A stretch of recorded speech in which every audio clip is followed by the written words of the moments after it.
네, 3강 시작하도록 하겠습니다. 이번 시간에는 우리 노인 사례 관리의 실행과 점검 단계를 살펴보도록 하겠는데, 실행과 점검 단계에서는 의료적인 또 일상생활, 경제적, 정서적인 다양한 측면에서 대상자의 서비스 욕구를 제시하고 그에 따른 서비스가 제공됨을 이야기하고 있습니다. 대상자의 만족 수준은 어떠한지, 예, 이거는 뭐예요? 실행 단계에서 점검 단계죠. 새로운 서비스 변화가 필요한지에 대해서 지속적인 평가를 하는데, 노인의 건강 상태에 따라서, 노인의 건강이라고 하는 것은 결국 노인은 우리가 건강상의 문제가 예, 급변하는 단계라고 할 수 있겠죠. 그렇기 때문에 사례 관리를 우리가 노인의 건강에 따라서 1단계, 2단계, 3단계로 진행되는데 단계가 높아질수록 전반적인 지원 횟수와 강도가 높아진다라고 할 수 있겠습니다. 그래서 1단계를 살펴보시게 되면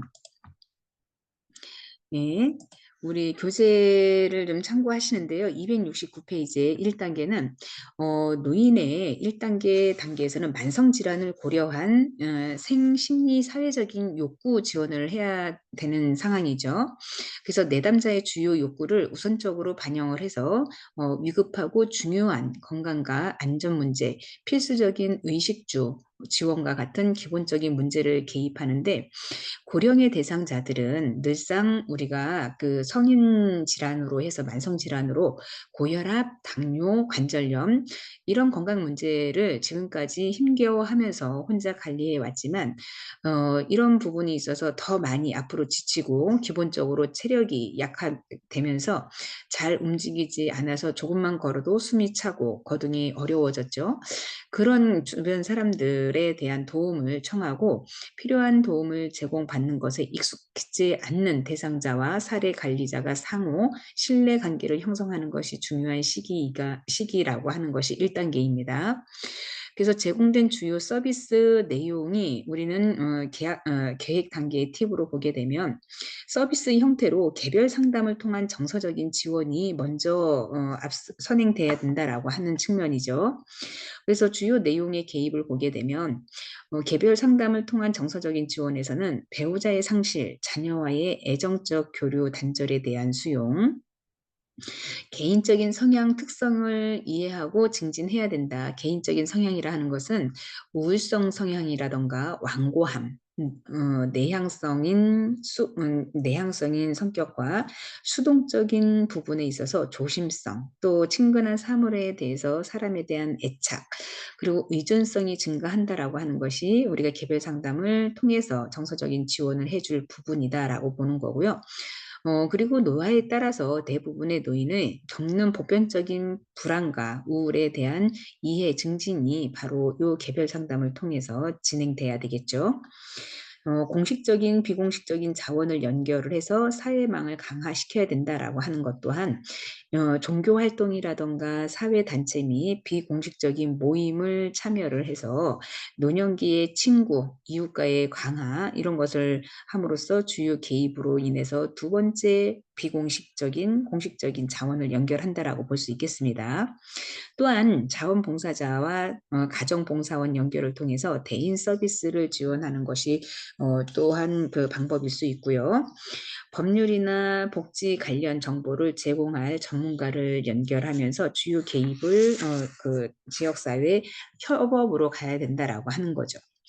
결국에는 이 1단계에서는 대상자의 건강관리 지원 그리고 대상자의 식사 보조나 영양관리가 필요할 것이고요.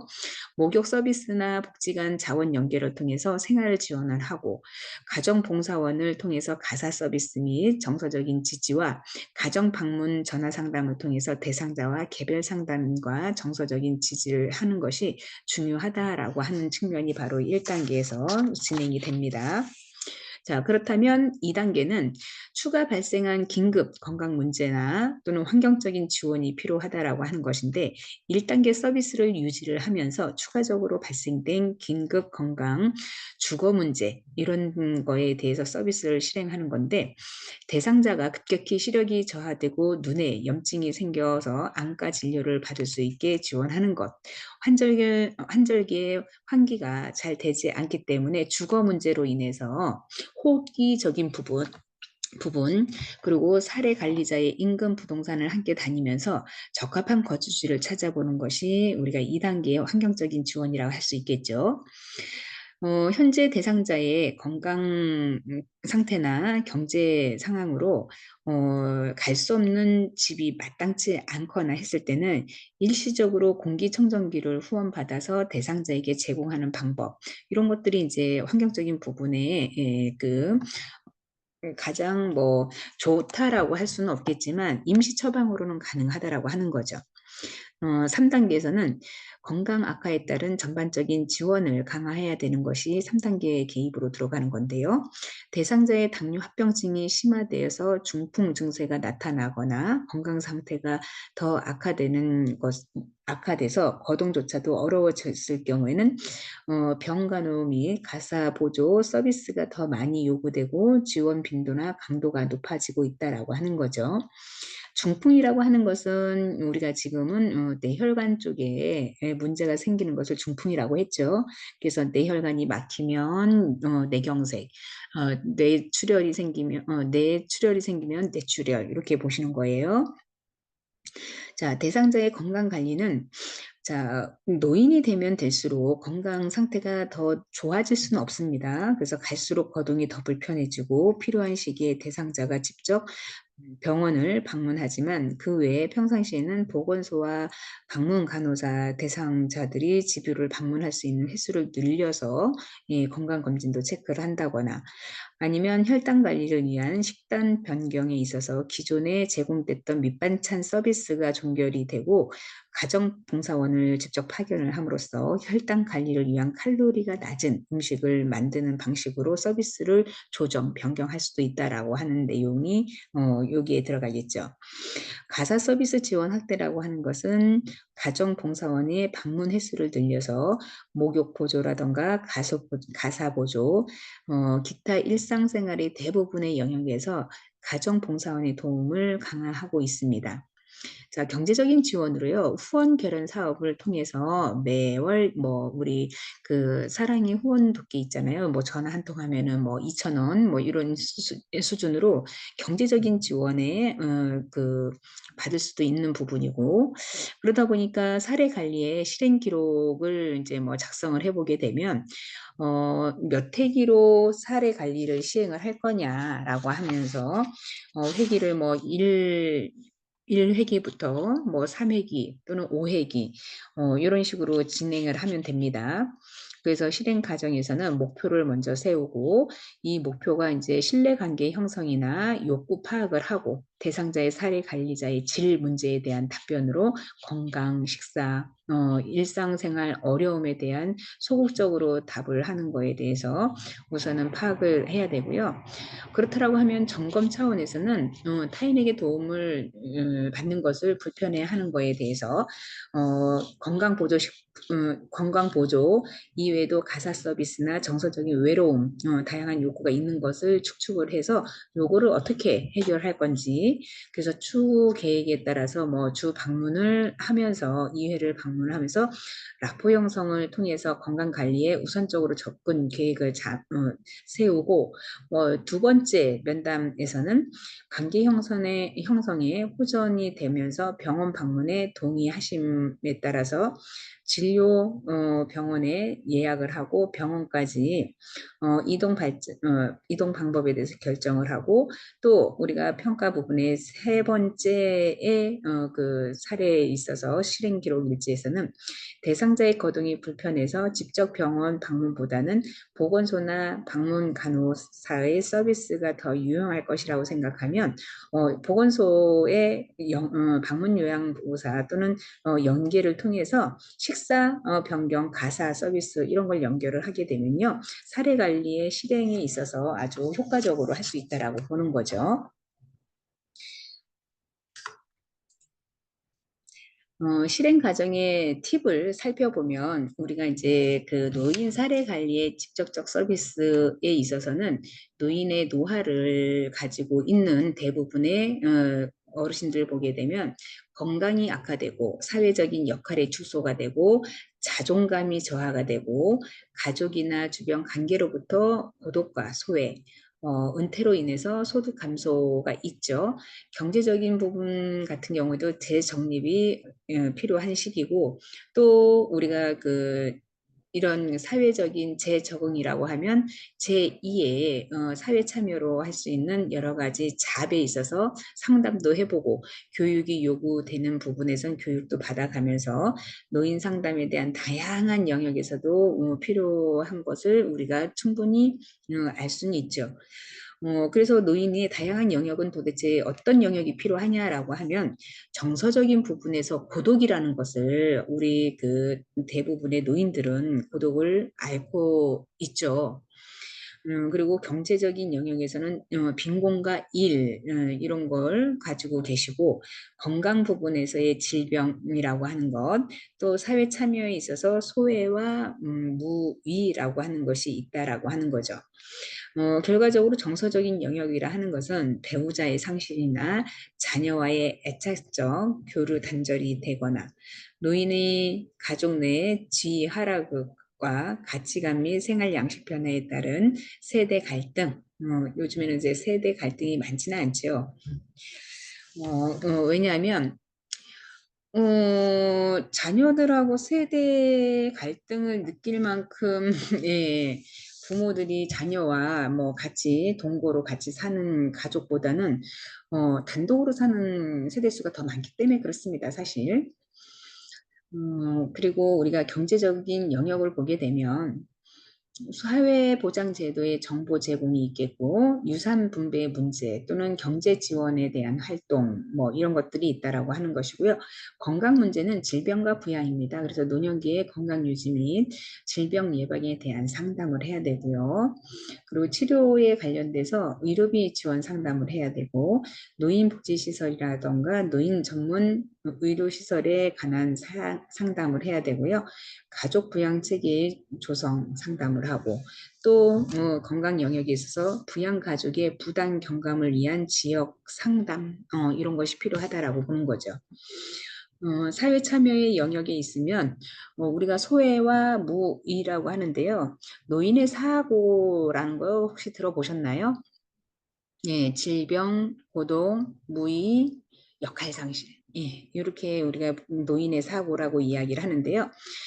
이렇게 사회 참여라고 하는 것은 종교 활동, 사회 단체 운동, 비공개적인 모임 이런 참여에 있어서 사회 참여 운동이 활발히 일어나야 심리적인 뭐 소외감이라던가 우울증 그리고 또 상실감 이런 것을 나름대로의 스트레스 극복하는 방법이 될 수도 있습니다. 자, 노년기의 친구나 이웃 관계가 문제가 될 수 있고요. 가족 내 역할 부적응이 관한 상담, 그리고 은퇴 이후의 사회적인 관계 유지에 대한 문제, 법률 및 복지 제도에 대한 정보 상담 이런 것들이 우리가 상담 과정에서의 실행 과정의 팁이라고 볼 수 있겠습니다. 자, 노인 사례 관리의 간접적인 서비스라고 하는 것도 있는데요. 간접적인 서비스는 집안 청소, 식사 준비, 치사, 세탁, 청소 이런 것을 제공하는 가사 서비스를 이야기를 하고요. 또 안마나 병간호나 수발, 병원 안내, 동행, 통원 시 차량 지원이라던가 병원의 수속 대행, 보건소, 안내, 약품 구매, 체온 측정, 신체 운동, 집안의 소독 등을 제공하는 것을 간편 서비스라고 이야기를 하는데 이런 것들이 노인 사례 관리에서의 간접적인 서비스다라고 알고 계시면 될 것 같아요. 그리고 뭐 말벗이나 상담, 책 읽어주기, 여가나 취미 활동 등을 통해서 할 수 있도록 도움을 제공하는 정서적인 서비스여야 된다. 또 지역의 의료기관이나 보건기관에 연계를 해서 결연을 맺고 정기 또는 수시로 방문을 해서 링거 투약을 하고 혈압 측정을 하고 질병 상담 및 치료 등의 도움을 제공하는 의료 서비스, 이런 것들이 우리가 그 실행 과정의 팁이라고 할 수 있겠고요. 타가소, 직업보드, 그리고 기능훈련, 취업 발전 등 자립 능력을培養할 수 있도록 도움을 제공하는 자립지원 서비스가 있다. 그 대상자의 가족이나 이웃, 친지 이런 분들을 포함한 지역 주민들의 대상으로 재가복 서비스 제공 요령이나 방법 등을 교육하는 주민교육 서비스가 있어야 된다. 서비스 대상자에 대해서 생활용품 및 용돈, 그리고 경제적인 알선, 지원에 제공되는 결연 서비스, 이런 것 또한 굉장히 중요해요. 노인 사례 관리에 있어서. 그리고 사회복지기관 내에 시설 활동 서비스, 어떻게 우리가 서비스를 이용할 건지 이런 것에 대한 매뉴얼 있어야 되겠죠. 자, 다음은 평가와 종결 단계인데요. 자, 평가라고 하는 것은 우리가 이제 사례에 관련해서 독거노인의 경우에는 가족의 지원이 부재한 상태에서 복합적인 욕구가 지속되는 상황이어서 사례 관리를 종결하는 것은 적합하지 않았다라고 하는데, 결과적으로 우리가 사후 관리로 연계가 가능할지 판단하게 하기 위해서는 체계적인 평가 과정을 진행해야 되는데, 주로 대상자의 면접과 관찰, 서비스 제공 기간, 이런 이제 다양한 이런 관계 속에서 확인을 통해서 목표 달성 정도의 서비스가 제공 과정을 평가하게 되어 있습니다. 그래서 목표 달성 측면을 보게 되면은요, 교재가 274페이지를 보시게 되면 목표 달성 측정을 보시면 건강관리 욕구가 있고 또 가시 지원 욕구가 있고 그리고 정서적 욕구가 있다라고 하는 거 알아두시면 좋을 것 같습니다. 그리고 우리가 종결 감정 다루기가 있는데요. 종결이라고 하는 것은 우리가 성공적으로 종결하고자 할 때와 예기치 않은 상황에서 종결이 되는 경우도 있겠죠. 그래서 그런 내용까지도 좀 알아두시면 좋을 듯한데, 종결 감정 다루기는 대상자가 고령의 노인임을 감안해서 평가 도구를 사용하기보다는 주로 면접과 관찰을 통해서 서비스 만족도 및 종합 종결 감정을 평가를 하는데, 대상자는 건강, 가사 보소, 경제적, 정서적, 다양한 측면에서의 복합적인 문제를 가지고 있는데, 사례 서비스 제공 후에 각 영역에서 이제 좀 살만하다라는 주관적인 만족을 표현하고 있습니다. 무엇보다 어려울 때는 사례 관리자한테 도움을 청할 수 있다는 것이 가장 큰 안심이라고 할 수 있겠습니다. 그래서 종결의 팁은 보시게 되면 지속적인 도움이 요구되는 노인 사례 종결은 어떻게 진행되느냐라고 하는 것인데, 그 복합적인 욕구의 취약성을 가진 노인 대상자들의 사례 관리 서비스는 종결이 쉽지가 않습니다. 따라서 사례 관리는 종결 단계에서 체계적인 종결 평가를 수행한 후에 사후 관리로 연계할지, 재사정 후 사례 관리를 지속할지를 결정합니다. 종결 과정에서는 대상자와 또 그 가족, 서비스 제공자들의 의견을 반영해서 목표 달성을 하고 제공된 서비스의 질과 양, 전달 방법, 서비스의 체계적인 것에 대해서 종합적으로 효과성과 효율성을 판단합니다.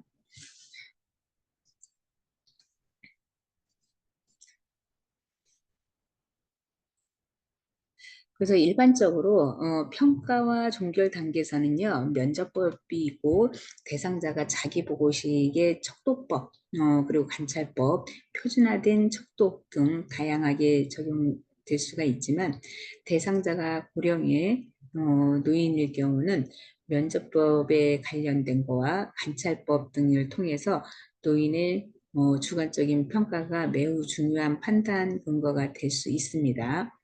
그래서 요즘에는 우리가 그 주관적인 평가라고 하는 것은 예, 그 어떠한 그 조건에 뭐라 그럴까요? 너무 이렇게 그 원래 원칙을 따지는 것보다도 주관적인 평가가 대상자에 따라서는 조금 더 유연하게 갈 수 있다라고 보는 거죠. 다음은 사례관리 등의 법과 제도가 있는데요. 사례관리자가 지역사회에서 노인 사례관리를 수행하는 데 있어서 노인 장기 요양 보험 제도에 대한 이해는 필수적입니다. 그래서 노인 장기 요양 보험 제도의 주 목적은 고령이나 노인성 질병 등의 사유로 일상생활 혼자서 수행하기 어려운 노인들을 위한 제도다라고 하는데 일상생활 수행이 몇 개월까지 어려워야 될까요? 여기서 공단에서 이야기하는 부분은 예, 우리가 그 단계는 보통 이제 뭐 3단계, 3개월이라고 하는 그 개월 수가 있습니다. 그래서 보통, 입원해서 퇴원하면, 이제 후유를 좀 보기는 하는데, 3개월이면 그 후유가 정말 남아있는 음, 질병으로 남아 있는 건지 아니면 정말 건강하게 원 상태까지 거의 회복을 했느냐 이런 것을 중요하게 따지는 거죠. 그렇기 때문에 이제 장기 요양에 대한 국가의 책임, 책무 이런 것을 더 강조하는 것이고요. 그래서 장기 요양 보험은 우리가 국민들한테 내는 각종 이제 세금과 같이 합해서 개인 부담까지 내고 있는데요. 한국은 2008년에 장기 요양 보험 제도가 도입된 이후에 대상자의 공급 인프라 확대되었죠. 그래서 아직까지 장기 요양 기관이 제공되는 서비스 질 수준에 대한 그 불신, 증거에 대한 불신, 요양병원과 역할 모호성 등에 대해서 경증 환자임에도 요양 병원에 입원하거나 재가 서비스를 받고 있더라도 시설에 재입소하기를 희망하는 경우가 발생하고 있다라고 하는 거죠. 시간이 흐를수록 고령화에 따른 장기 요양보험 재정 악화에 대한 우려도 제기가 되고 있는데요. 장기 요양 기본 계획은 제도의 포괄성 확대 측면에서 장기 요양 보장성도 확대되고 서비스 질 제고 면에서도 이용자의 삶의 질을 보장하는 다양한 그 돌봄이 있다라고 하는 거죠. 장기 요양 보험의 목적은 무엇이냐라고 하는 겁니다. 그럼 장기 요양 보험의 목적은 앞 시간에서도 이야기했듯이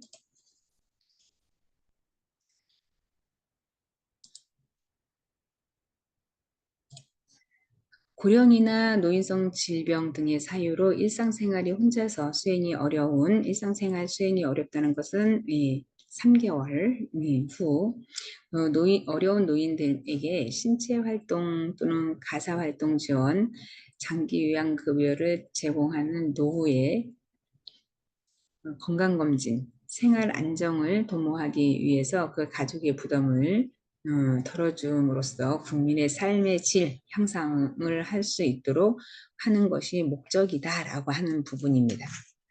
자, 운영 방식에 대해서 또 재원에 대해서 건강보험 제도는 별개의 제도로 도입, 운영되고는 있지만 제도 운영의 효율성을 도모하기 위해서 보험자, 관리 운영 기관에 국민건강보험공단으로서 일환이 있어야 된다라고 하는 측면이에요.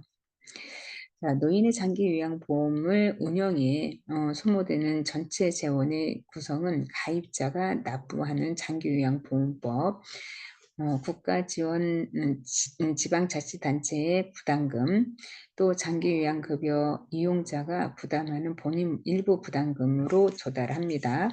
그래서 우리나라 장기요양보험제도는 사회보험 방식으로 기본으로 한 국고지원의 부기 방식의 성격을 띠고 있어서 일정 부분을 공적 구조 방식으로 가미한 형태로 설계 운영하고 있다라고 볼 수 있겠습니다.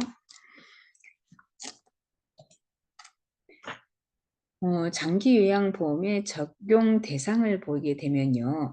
일반적으로 65세 이상의 노인 또는 65세 미만의 자로서 치매, 뇌혈관성 질환 등 노인성 질병을 가진 자 중에 6개월 이상 혼자 일상생활이 어렵다라고 하는 부분, 이분들이 수급 대상자가 된다라고 하는 측면이죠. 여기에서는 65세 미만인자의 노인성 질환이 없는 일반적인 장애인은 제외하고 있습니다.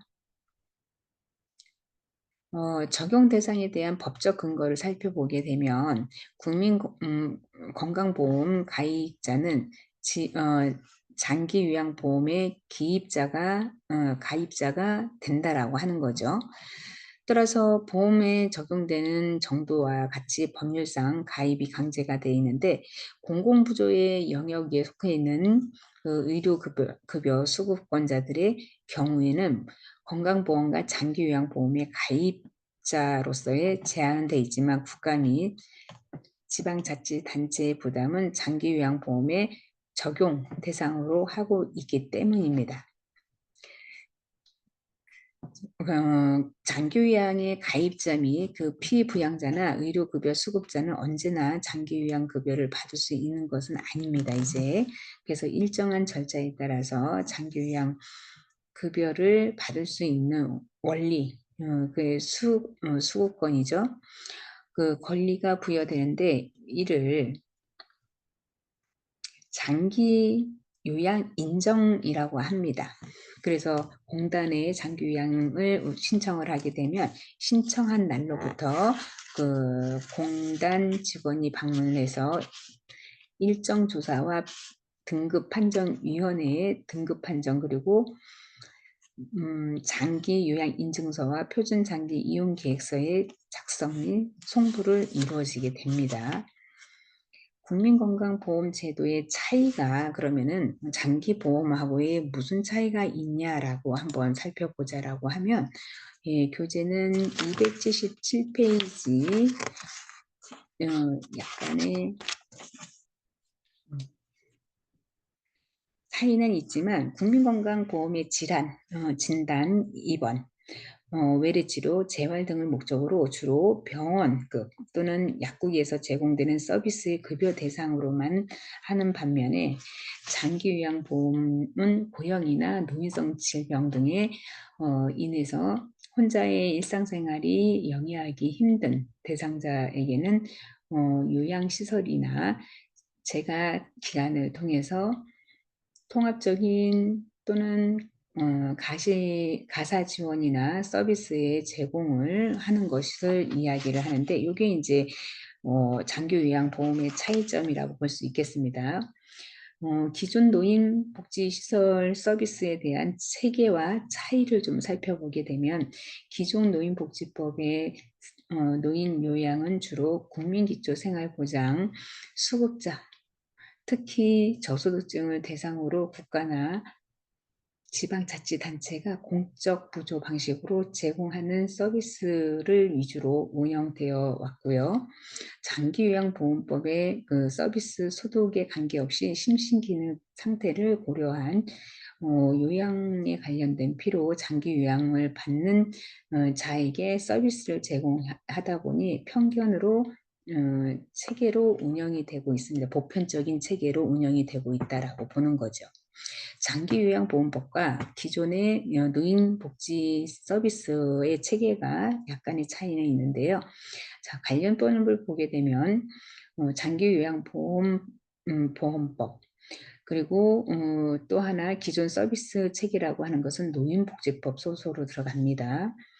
그리고 서비스 대상에서는 보편적이냐 또는 장기 요양이 필요한 65세 이상 노인이나 치매 등 노인성 질병을 가진 65세 미남자, 네, 미만자가 이렇게 서비스 대상을 받는 거고요.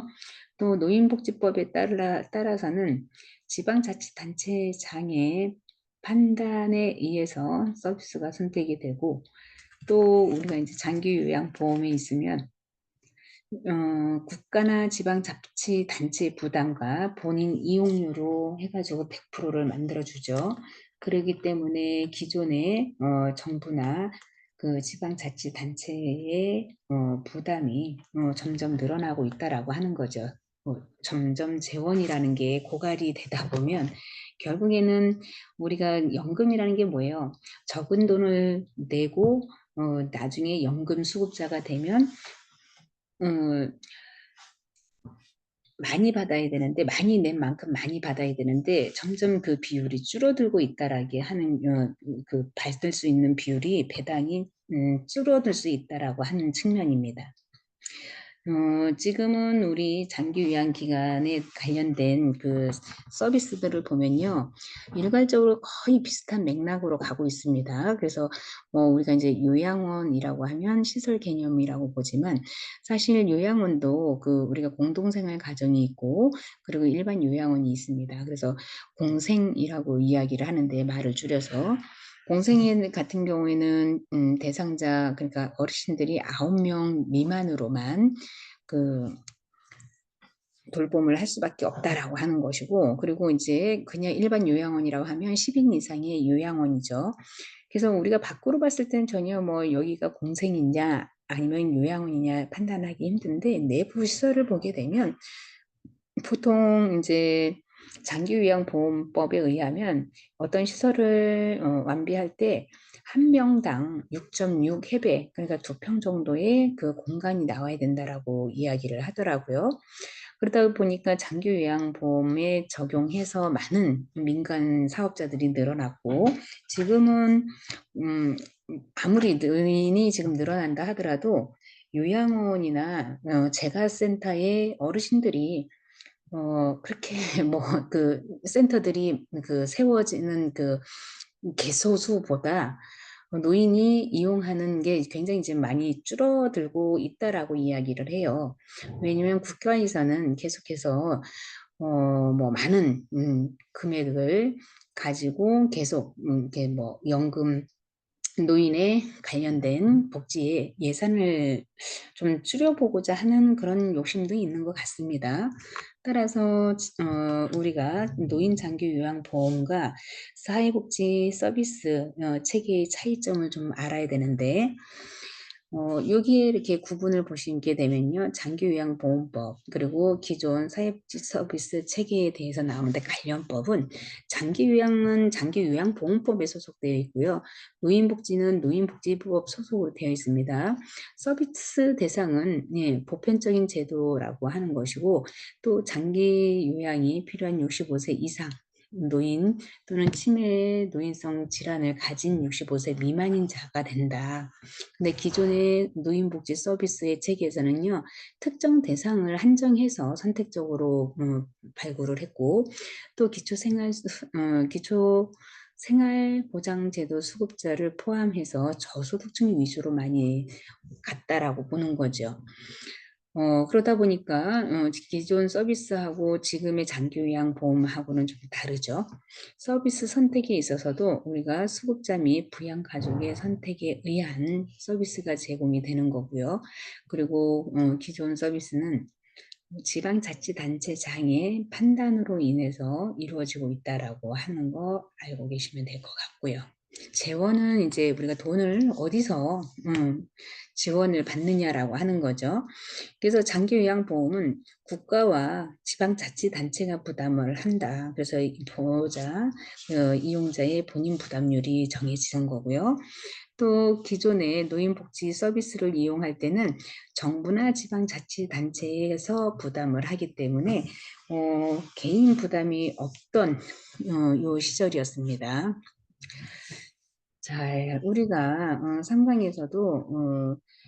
노인 사례 관리는 노인들이 갖고 있는 문제의 긴급성과 심각한 수준, 노인 및 가족의 대처 능력에 따라서 네 가지 기능 유형을 지원하고 있다라고 하는 것이 이 장의 이 장에 생각해 보는 문제다라고 하는 것인데, 이 네 가지의 기능 유형에는 우리가 1차 보호, 긴급 보호, 지역사회 재가 보호, 장기 보호의 서비스 내용, 요것을 구체적으로 이제 우리 좀 기억을 좀 하셔야 될 것 같고요.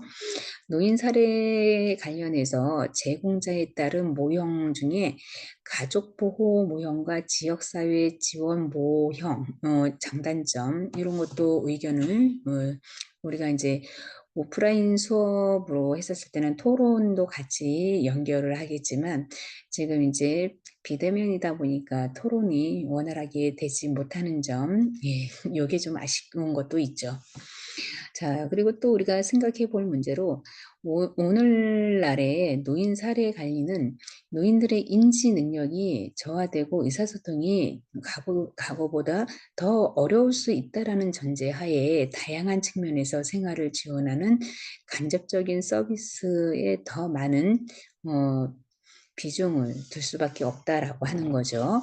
그래서 노인에게 필요한 직접적인 서비스는 어떤 것이 있는지 또 생각해 봐야 되는 부분이고, 장기요양보험 제도가 기존 건강보험제도와 노인복지 서비스 체계에 따른 다르다는 것을 알아야 된다라고 하는 거죠. 결국에는 장기요양보험법은 65세 노인성 질환을 가진 자나 65세 미만이지만 노인성 질환을 앓고 있는 분들이 이제 장기요양보험 제도고, 건강보험은 뭐예요? 우리가 어디가 아팠을 때 병원 가서 진찰받고 또 필요하면 입원 처치를 받는 것이죠. 그래서 이런 것들이 이제 미묘하게 어떤 목적을 가지고 있는 기관들이냐라고 하는 것을 좀 알아두실 필요가 있다라고 보는 거죠. 다음 시간에는 우리가 이제 아동 사례 관리를 할 건데요. 아동이라 하면 이제 아동의 특성과 사례 관리 필요성을 알아보도록 할 거고요. 또 아동 사례 관리의 실천 유형, 그리고 과정별 아동 사례 관리의 실제와 네 번째는 그 아동 사례 관리를 위한 법과 제도를 알아보도록 하겠습니다. 자, 요번 시간 우리 이제 그 6주차 배운 내용들을 종합해 보자면, 초고령 사회에 우리나라가 이제 진입을 하면서 결과적으로 그 사회복지 서비스, 사회복지 정책 이런 것들이, 예, 노인 대상자라면 노인 쪽으로 가야 되고, 아동이면 아동 쪽에, 또 장애이면 장애 관련된 사례 관리 이런 것들을 각 특성에 맞는 사례 관리의 필요성을 인식을 해야 된다라고 하는 측면이 매우 중요하다, 이 장에서는. 그래서 우리가 이제 이 그 9장에서 이야기했던 노인 사례 관리 실천 유형에 따라서, 예, 욕구는 무엇인지, 노인의 욕구, 그래서 그 욕구에 따라서 1차 보호와 긴급 보호와 지역사회 재가 보호, 또는 마지막으로 장기 보호라고 네 가지가 나눠질 수 있다라고 하는 것이고요. 또 서비스 제공 주체에 따른 유형으로는 가족 보호 모델이 있다, 모형이 있다. 그리고 지역사회 지원 모형이 있고 포괄 모형이 있다라는 것 정도 알고 계셔야 될 것 같고요.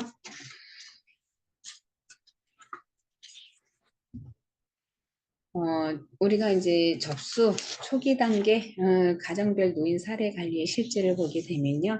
초기 단계에서는 우리가 접수 단계에서 인테이크 하면서 라포 형성을 해야 된다고 했죠.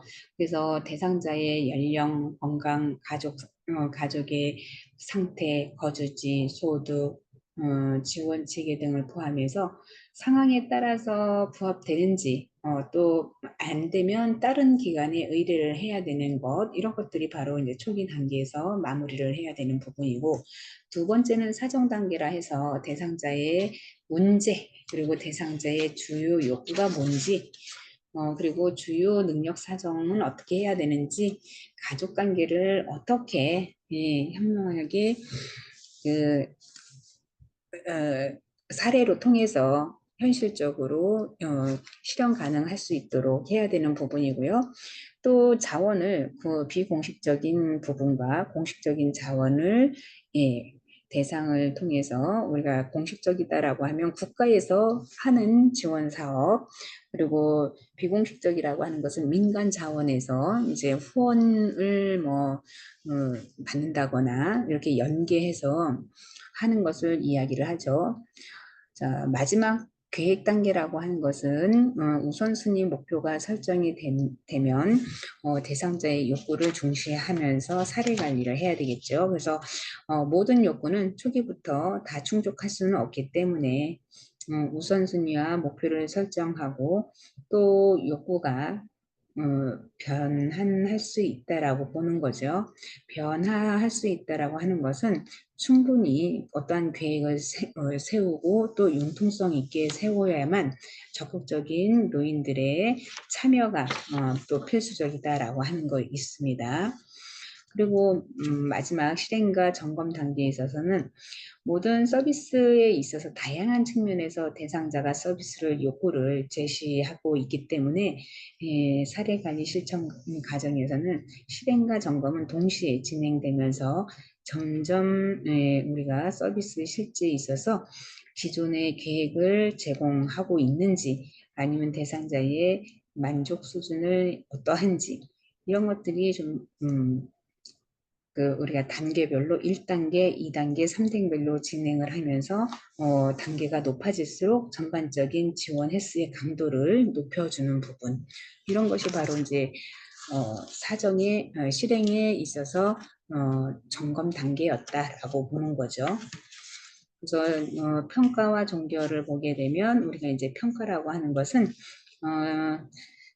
독거 어르신의 경우에는 가족의 지원이 부재한 상태에서 복합적인 욕구를 가질 수 있도록 하는 것이 좋다라고 하는 그 계획, 그리고 사후 관리를 어떻게 연결을 해서 좀 체계적인 평가 과정이 진행될 수 있도록 도와주는 측면, 이런 것이 있어야 된다라는 거죠.